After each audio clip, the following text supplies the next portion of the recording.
Hello વિદ્યાર્થી મિત્રો, આજના વિડીયોમાં આપણે ધોરણ 9 સામાજિક વિજ્ઞાનની જે એકમ કસોટી લેવાઈ 22/8/2024 એની પ્રશ્ન બેંક 2 ઓગસ્ટ 2024ની સંપૂર્ણ પ્રશ્ન બેંકનું સોલ્યુશન જોઈ રહ્યા છીએ. આમાં પ્રકરણ 2 પ્રથમ વિશ્વયુદ્ધ અને રશિયન ક્રાંતિ, પ્રકરણ 9, પ્રકરણ 14 આ સમાવિષ્ટ છે. તો જોઈએ આપણે એના સોલ્યુશન. વિભાગ એમાં સૌ પ્રથમ 6 ગુણમાં આપેલું છે યોગ્ય જોડકા જોડો.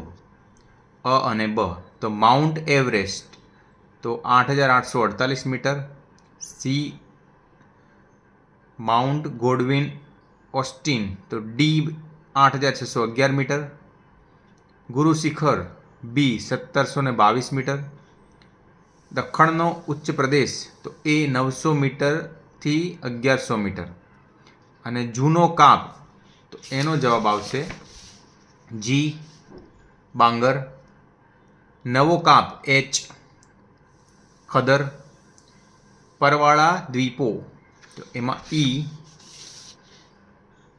એટોલ, પછી પ્રસ્તર ખડક તો એમાં ઓપ્શન આવશે જૂના ખડક. ચલો હવે આગળ વધીશું. પ્રશ્ન બીમાં નીચેના પ્રશ્નોના 1-2 શબ્દોમાં જવાબ લખો. ડૉક્ટર બાબા સાહેબ આંબેડકરે કયા હકને બંધારણના આત્મા સમાન ગણાવ્યો છે? તો બાબા સાહેબ આંબેડકરે બંધારણીય ઇલાજોનો હક એને આત્મા સમાન ગણાવ્યો છે. બીજો પ્રશ્ન, સમાનતાના હકમાં કયા 2 ખ્યાલોનો સમાવેશ કરવામાં આવ્યો છે? કાયદા સમક્ષ સમાનતા, કાયદાનું સમાન રક્ષણ, આ 2 ખ્યાલોનો સમાવેશ કરવામાં આવ્યો છે. ભારત સરકાર દ્વારા કયા વિશિષ્ટ દર્શક એવોર્ડ આપવામાં આવે છે? તો ભારત રત્ન, પદ્મવિભૂષણ, પદ્મભૂષણ, પદ્મશ્રી આવા વિશિષ્ટતા દર્શક એવોર્ડ આપવામાં આવે છે. પ્રતિબંધિત અટકાયત હેઠળના આરોપીને કેટલા સમય સુધી કસ્ટડીમાં રાખી શકાય છે? તો 24 કલાક સુધી કસ્ટડીમાં રાખી શકાય છે. નિવારક અટકાયત, પ્રતિબંધિત અટકાયત એટલે શું? એનો જવાબ અહીં ચોપડીમાં આપ્યો છે, આપણે જોઈ લેવાનું. તો રાજ્યને એમ લાગે કે કોઈ વ્યક્તિ તરફથી કોઈ ગુનાહિત કૃત્ય કે પ્રવૃત્તિ થવાની સંભાવના છે તો સાવચેતીના પગલાં તરીકે તેને નિવારક અટકાયત ધારા હેઠળ ધરપકડ કરી શકાય. તો આને કહેવાય છે નિવારક અટકાયત, પ્રતિબંધિત અટકાયત ધારા. બરાબર. રાજ્યનીતિના માર્ગદર્શક સિદ્ધાંતોનો ઉદ્દેશ જણાવો. તો રાજ્યનીતિના માર્ગદર્શક સિદ્ધાંતોનો ઉદ્દેશ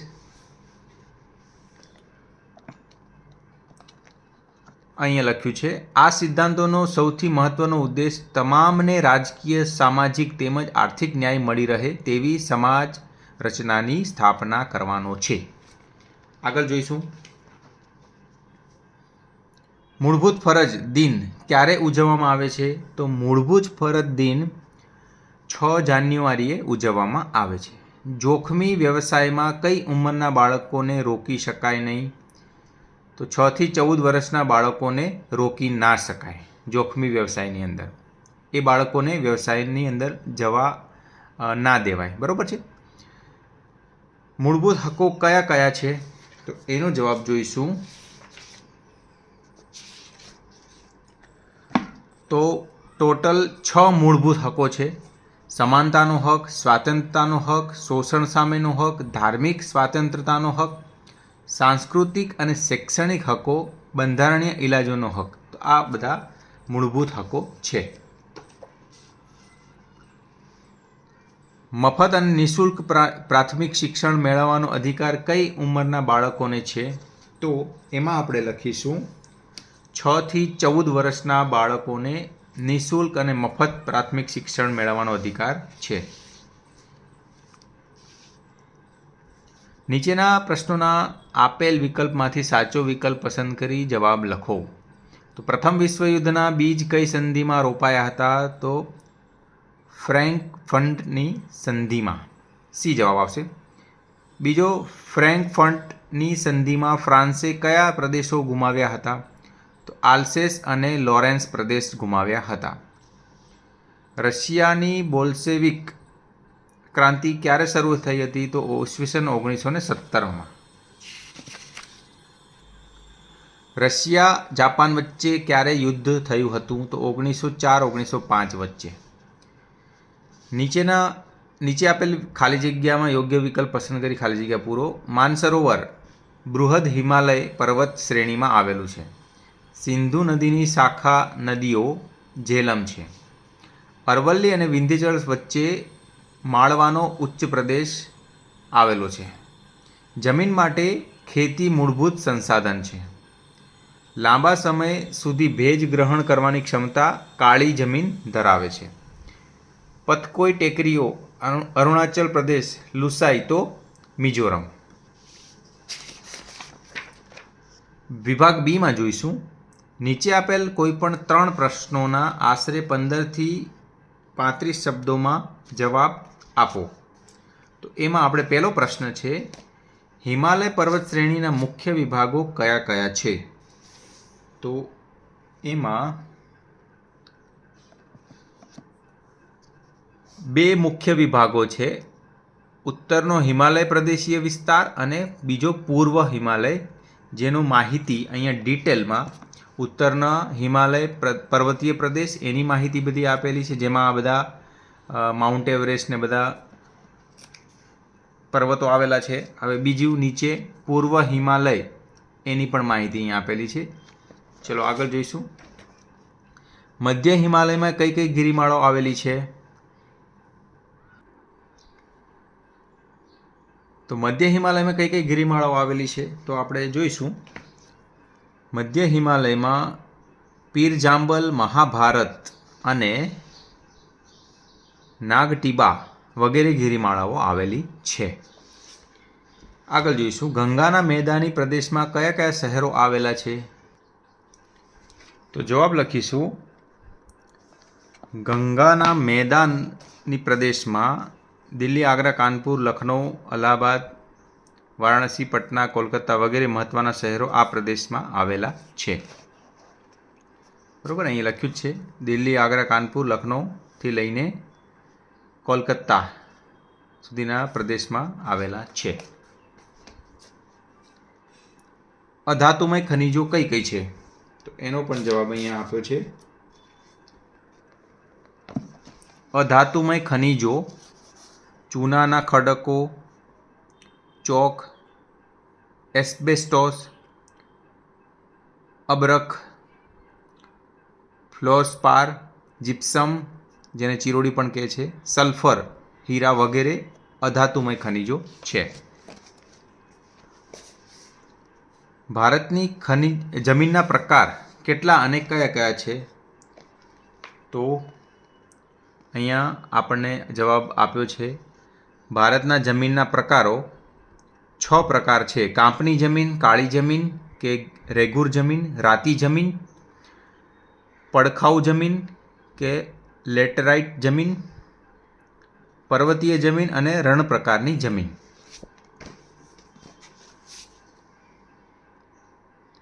કાંપની જમીન કયા કયા રાજ્યોમાં આવેલી છે? તો એનો જવાબ જોઈશું.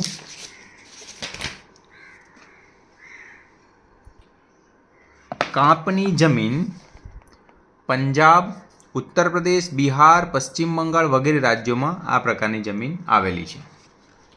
આગળ જોઈશું. ખડકોના કેટલા અને કયા કયા પ્રકાર છે? એનો પણ જવાબ બુકમાં જ તમને મળી રહેશે. ખડકોના આગ્નેય, પ્રસ્તર અને રૂપાંતરિત આ રીતના એને 3 મુખ્ય વિભાગોમાં વહેંચી શકાય છે. આગ્નેય ખડકો, પ્રસ્તર અથવા નિક્ષિપ્ત ખડકો અને રૂપાંતરિત ખડકો. બરોબર. 3 રણ પ્રકારની જમીન વિશે ટૂંકમાં લખો. તો રણ પ્રકારની જમીન વિશે ટૂંકમાં માહિતી આપવાની છે. તો અહીંયા એની માહિતી આપણે જોઈ છે. આ જમીન ભારતના શુષ્ક અને અર્ધ શુષ્ક વિસ્તારો ગુજરાત, રાજસ્થાન, પંજાબ અને હરિયાણામાં મુખ્યત્વે આ જમીન જોવા મળે છે. ક્ષારકણોની અધિકતા અને જૈવિક પદાર્થોની ઓછપ જોવા મળે છે. સિંચાઈની સગવડથી આ જમીનમાં ખેતી શક્ય બની છે. નીચેની કોઈ પણ બે સંકલ્પનાઓ સમજાવો.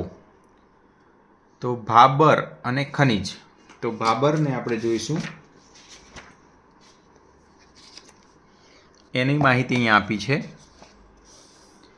સિંધુ નદીની તિસ્તા નદી સુધી શિવાલિકની તળેટીમાં કંકર પથ્થરોની એક પાતળી પટ્ટી નદીના પ્રવાહને સમાંતર ગોઠવાયેલી ભીનાશવાળું અને દલદલિત છે.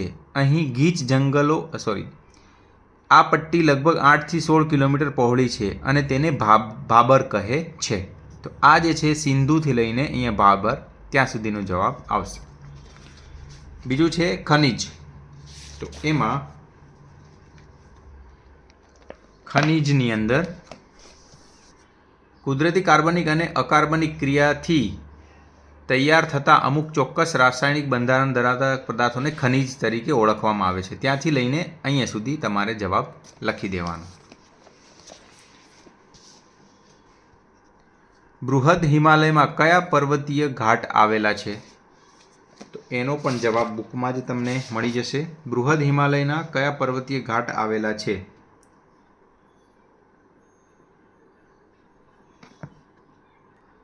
તો અહીંયા એમનો જવાબ આપ્યો છે કુલ્લુ, કાંગડા તથા કાશ્મીર આ વિભાગના અત્યંત રમણીય પ્રાકૃતિક ખીણ પ્રદેશો છે. તો આ જવાબ આવશે. આગળ જોઈશું. નીચેની કોઈ પણ બે સંકલ્પનાઓ સમજાવો. તો એ પહેલું છે રેગોલિથ. એનો જવાબ જોઈશું. તો ખડકોની સપાટીવાળા ભાગોનું તાપમાન, વરસાદ, હિમ, હવા, વનસ્પતિ અને જીવજંતુઓ વગેરે પરિબળોથી ખવાણ થતાં ખડકોનો ભૂક્કો બને છે અને ભૂમિ આવરણ તૈયાર થાય છે. આ ભૂમિ આવરણમાં ખડકોના નાના મોટા ટુકડા, કાંકરા, માટી, રજ વગેરે હોય છે જેને રેગોલિથ તરીકે ઓળખવામાં આવે છે. પછી જોઈશું. બીજું છે બુંદેલખંડ. તો એનો જવાબ અહીંયા આપ્યો છે. આપણે જોઈશું. આ માઉન્ટ આબુ આ ગિરિમાળામાં આવેલું ગિરિમથક છે. તે સુંદર અને રમણીય છે. ગુરુ શિખર એનું સૌથી ઊંચું શિખર છે. તેની ઊંચાઈ 1722 મીટર છે. આ પ્રદેશની દક્ષિણ વિંધ્યાચલમાંથી નીકળતી નદીઓ ચંબલ અને બેવતા ઉત્તર તરફ વહી યમુનાને મળે છે. તો સોણ નદી ઉત્તર તરફ વહી ગંગાને મળે છે. આ નદીઓના વહેણથી દિશા પરથી જાણી શકાય છે કે આ ઉચ્ચ પ્રદેશનો ઢાળ ઉત્તર તરફ છે. મધ્યવર્તી ઉચ્ચ ભૂમિના આ ઉત્તર પૂર્વ ભાગને બુંદેલખંડ કહે છે.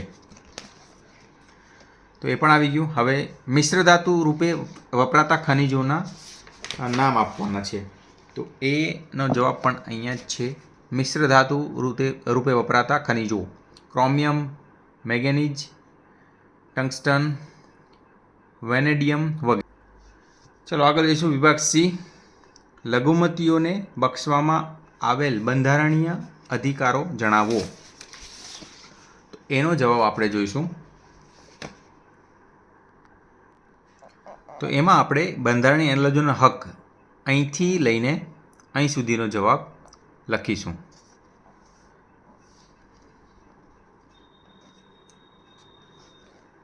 ઓકે, આગળ જોઈએ. કાયદા સમક્ષ સમાનતા અને કાયદાનું સમાન રક્ષણ આ બંને ખ્યાલોનો સમાવેશ સમાનતાના હકમાં કરવામાં આવ્યો છે.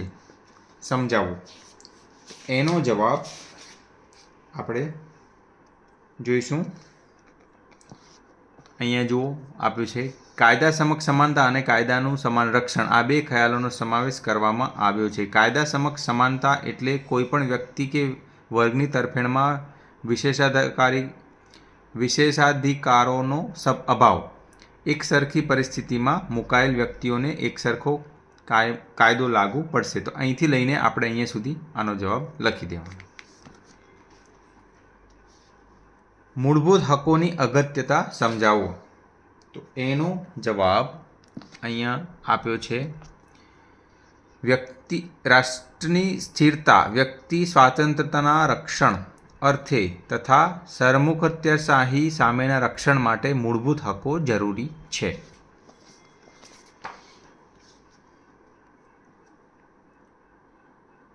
શોષણ વિરુદ્ધનો અધિકાર જણાવો. તો શોષણ વિરુદ્ધનો અધિકાર, આ જે ટોપિક છે આખો તમારે અહીં સુધીનો લખી દેશો કે આ આખો લખી દેશો તો બી વાંધો નથી. જુઓ, અહીંથી લઈને અહીં સુધીનો જવાબ તમારે લખી દેવાનો છે. નાગરિકોની મૂળભૂત ફરજો વિશે ટૂંક નોંધ લખો. તો નાગરિકોની મૂળભૂત ફરજો એમાં તમારી ચોપડીમાં અહીંયા આપ્યું છે. જુઓ, બંધારણનું પાલન કરવું તેમજ બંધારણમાં વ્યક્ત થયેલા આદર્શો અને સંસ્થાઓ તથા રાષ્ટ્રીય ગીત રાષ્ટ્રધ્વજનો આદર કરવો. અહીંથી લઈને આ 9 અને બીજા પેજ ઉપર આ 10 અને 11, તો આ બધા મૂળભૂત ફરજો છે.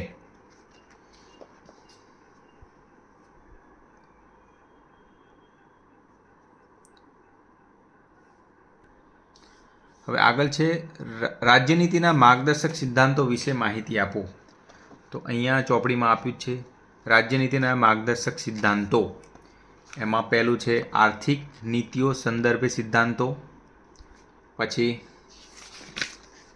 બીજું છે સામાજિક નીતિઓ સંબંધિત સિદ્ધાંતો. પછી આગળ છે રાજકીય અને વિદેશ નીતિ વિષયક સિદ્ધાંતો. ચોથું શિક્ષણ અને સાંસ્કૃતિક નીતિઓ સંબંધી સિદ્ધાંતો. પાંચમું છે આરોગ્ય વિષયક નીતિઓ સંબંધી સિદ્ધાંતો. તો આ રીતના બધા તમારે સિદ્ધાંતો જોઈ લેવાના. બંધારણીય ઇલાજોનો હકને બાબા સાહેબ આંબેડકરે કઈ રીતે વર્ણવ્યો છે તો એ જોઈએ. અહીંયા લખ્યું છે ડૉક્ટર બાબા સાહેબ આંબેડકરે આ હકને બંધારણના આત્મા સમાન કહ્યો છે. ત્યાંથી લઈને અહીં સુધી તમારે જવાબ લખી દેવાનો. ધાર્મિક સ્વાતંત્ર્યનો હક વિશે જણાવો. તો એમાં જોઈએ આપણે ધાર્મિક સ્વાતંત્ર્યના હક વિશે અહીંયા જો નોંધ આપેલી જ છે. અહીંથી લઈને અહીં સુધી તમારે જોઈ લેવાનું. સાંસ્કૃતિક અને શૈક્ષણિક હકો વિશે નોંધ લખો. તો સાંસ્કૃતિક અને શૈક્ષણિક હકો અહીંયા 5 નંબરમાં આપ્યા છે ચોપડીમાં 67 પેજ ઉપર. એ તમારે જોઈ લેવાનું અહીં સુધી. આરોગ્ય વિષયક નીતિઓ સંબંધિત સિદ્ધાંતો જણાવો. એ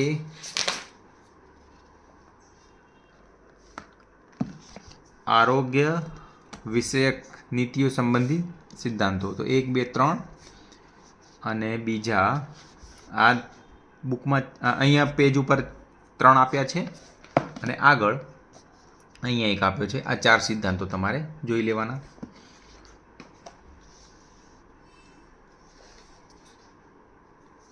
ચલો આગળ જોઈશું. વિભાગ ડી, પ્રથમ વિશ્વયુદ્ધ માટેના જવાબદાર પરિબળો જણાવો. એનો જવાબ જોઈશું આપણે. તો પ્રથમ વિશ્વયુદ્ધના તાત્કાલિક પરિણામો જાનમાલની હાનિ, પછી સામાજિક પરિવર્તન, વર્સેલ્સની સંધિ, પછી દૂરગામી પરિણામ. તો આ બધા પ્રથમ વિશ્વયુદ્ધના પરિણામો છે. રાષ્ટ્રસંઘની રચના અને તેના ઉદ્દેશો જણાવો. રાષ્ટ્રસંઘની રચના એનો જવાબ અહીંયા મળી જશે આ લાઈનમાં. અને રાષ્ટ્રસંઘના ઉદ્દેશો તો એ તમને અહીંયા 6 ઉદ્દેશો આપ્યા છે. બરાબર. આંતરરાષ્ટ્રીય શાંતિ અને સલામતીની જાળવણી, દરેક રાષ્ટ્રે અન્ય રાષ્ટ્રની અખંડિતતા જાળવવી, આ બધા છે, જોઈ લેવાના તમારે. વર્સેલ્સની સંધિ વિશે ટૂંકમાં લખો.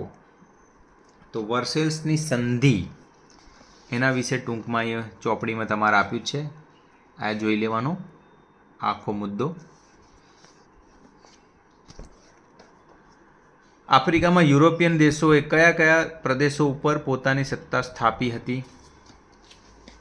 તો આફ્રિકામાં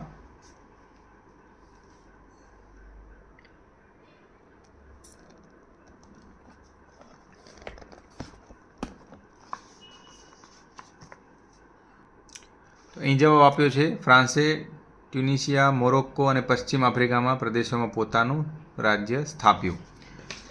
આ આવશે જવાબ. નીચેના કોષ્ટકમાંથી એશિયા અને આફ્રિકાના દેશોને ઓળખીને તેને વિભાજિત કરો. તો એશિયાના દેશો Bharat, Sri Lanka, Myanmar, Iraq, Kuwait, Saudi Arabia. અને આફ્રિકાના દેશો કેપ, અલ્જીરિયા, યુનિશિયા, મોરોક્કો, કોંગો અને ઇજિપ્ત. આ બધા આફ્રિકાના દેશો આવશે. તો આ રીતના વિદ્યાર્થી મિત્રો સંપૂર્ણ પ્રશ્ન બેંકનું સોલ્યુશન ધોરણ 9 સામાજિક વિજ્ઞાનનું આપણે જોયું. તો આ વિડીયો કેવો લાગ્યો કોમેન્ટ કરીને જરૂરથી કહેજો. ધન્યવાદ.